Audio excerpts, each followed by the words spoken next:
the key thing that you need for any business is business coming in the door. That's you know, right. in the door, however it comes in, however it comes to you, Yep. they need to find you.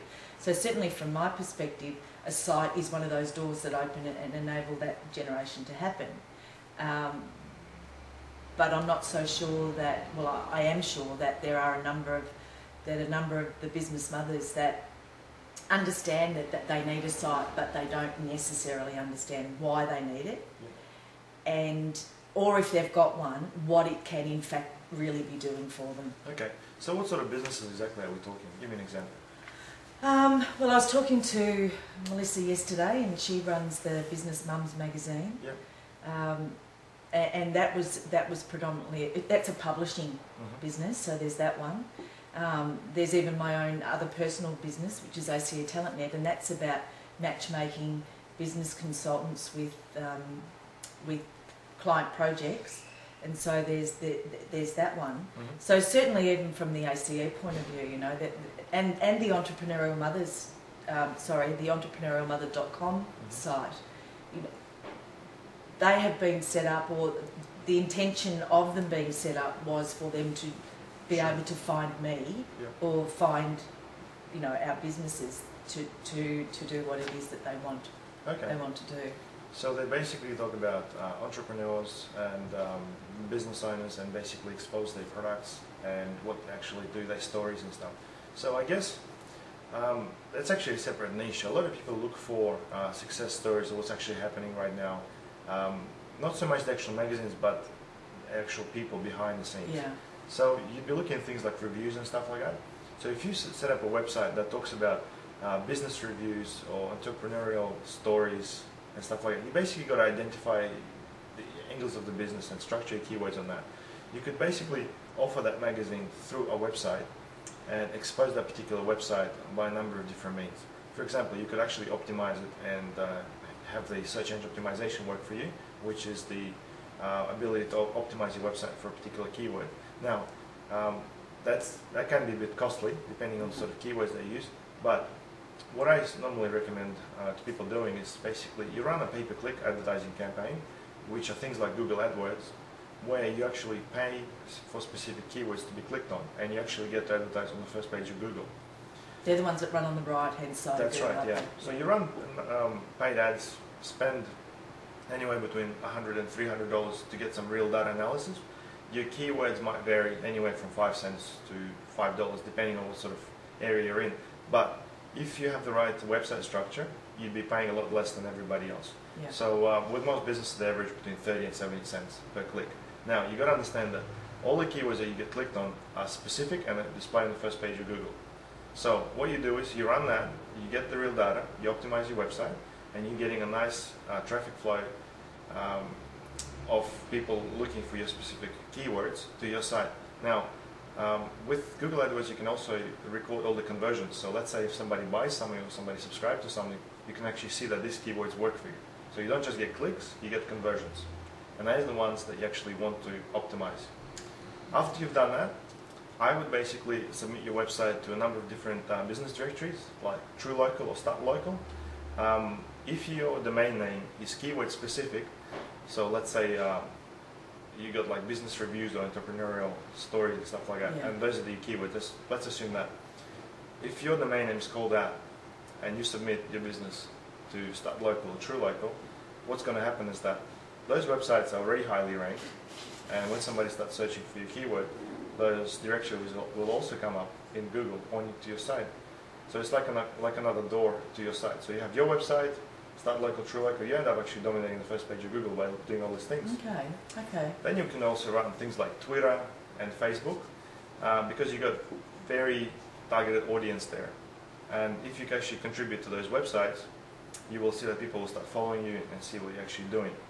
Now there's a way to combine Twitter, Facebook and everything into just one website. Yeah, that's what I want. Yeah, and you know, a lot of people think, okay, I go to the website, okay, this is, let's say, half an hour, Yeah. I go to Twitter, 5 minutes there, 5 minutes. You can actually do it all in one hit, and that's the beauty of it.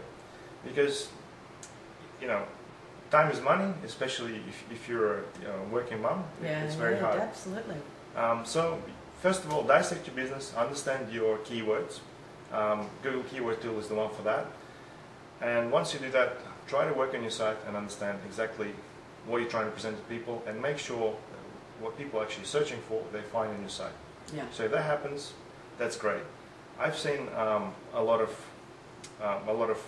home moms basically working at home doing blogs and stuff like that. Yeah. And that's been working pretty good. They basically monetize their blogs from affiliate marketing, reselling other people's products for a commission, Yeah. or running simple programs like Google AdSense, which is basically Google paying them for their ads to be displayed there. Yeah. Okay. So there's a couple of techniques. Oh, yeah, there are definitely. But the point you make about there's so many things that you can be doing that can just chip away at that time that you've actually got available, especially from the entrepreneurial mother's point of view, that it really is a matter of prioritising. But certainly if there's tools available that then allow you to be able to do one thing that covers and handles a number of the other platforms, Yeah, that's right. then that's such an effective use. I mean, it's effective use of time anyway, but certainly from the entrepreneurial mother's point of view, it would just make such a big difference. Is it easy to set things like that up or find things like that? You're talking about Twitter and Facebook, or you're talking about the actual linking? Yeah, no, more the linking, really. Look, I basically use WordPress, and it's got a bunch of different plugins that allows you to link to So we're things back to WordPress, so you can do Yeah. it through that anyway. That's all I use, really. Ah, okay. WordPress is a very dynamic platform, and you can Mm. really customize it in any way you want. I build, let's say, a blog or a business website based on that. Link it to Twitter, link it to Facebook. You can link it to a bunch of other things as well. And when you do post, when you create content, it notifies all of those networks as well. And you can see the power of that. Your message basically broadcasts across the entire network. Well, absolutely, because that's the thing. I understand that social media is definitely the way of the future, and I Sure. understand that I need to be part of it. Yeah. But please don't tell me that I have to do. It adds another 10 different things to my day that I then need to do on top of Yeah. everything else. Well, it really depends how you want to do it. I mean, a lot of people, they're sort of on the right track. They know that Twitter is powerful, for example. Or they know that LinkedIn is very strong, and they know that Facebook creates a good community. But they do it all by hand. Yeah. And while you might be on the right track, you can really, Really short circuit that, yeah, yeah. that's right. You can do the things that you normally do in 3 hours, let's say in half an hour. Nice. That's what we want. Yeah, that's right. Definitely what we want. All right, are we almost done, do you think? I think so. I think we covered most of the wants, needs, and frustrations. Just that the Well, main thing you've got to focus on There you go. is basically have a specific website Yeah. that basically serves the purpose of people searching for, and have a clear call to action. If you do that, no matter what your website is, you're going to get some conversions and leads from your site. And then I would add to that and say be really entrepreneurial in terms of how it is that, okay, how you structure your day, understand that something like this is particularly important in terms of generating business, that in fact it's a quicker way for you to do it because you're not knocking on doors, you've got people Yeah. coming to you, so it's in fact a much better use of your time to do it that way. Definitely. But also understand that you can get really smart Mhm. about the time you even spend on that Yep. in terms of setting it up properly, getting the right leads in the door, That's right. setting it up for social media if that's where you want to go, etc. So there's Yeah. you can just get progressively smarter Mhm. and kind of layer what it is that you need to do Yeah. to make it incredibly powerful and productive without it being a great burden and a great cost and a great, all the other things that a website can sometimes be perceived to That's be. right. One last thing I should cover is basically a lot of people, like let's say specifically small business owners, the way they have their website currently set up is that if they want to actually add something or modify on the site, they have to call their web designer. And Yeah. I guess that creates business for web designers, but that's not really something you want to be doing all the time. I mean, what if you're inspired after a barbecue on Saturday to add some content to your website or to change something? You should be able to actually do it quite easily yourself. That's one of the reasons I actually use content management systems like WordPress. So people like yourself can Yeah. basically log in